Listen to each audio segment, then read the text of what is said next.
Hi,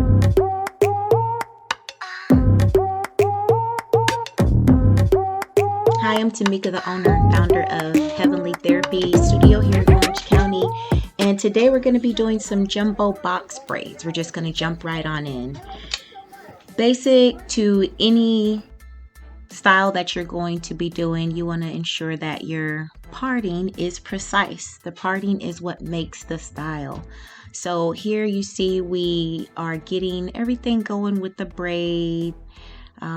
We've parted everything accordingly, and we have just jumped right into the style.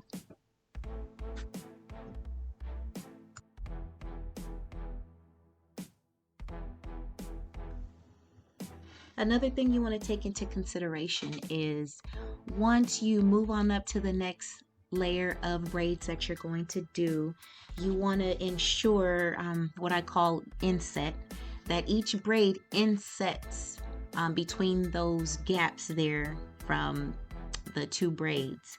So as you go up and up, then you want to make sure that you have that one braid that you've strategically made sure that it's equal to all of the other squares and boxes.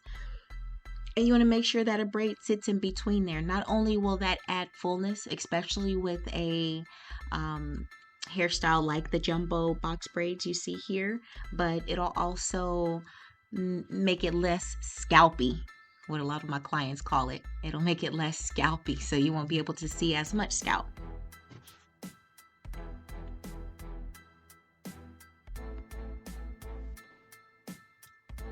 Here you see the inset braid that I was telling you about. You want to make sure that that braid sits on the inside of the layer that it's above, and it gives it that fullness. It gives it that more desired, appealing look. And there's your finished product, jumbo box braids, and you're feeling yourself. HeavenlyTherapy.com for appointments.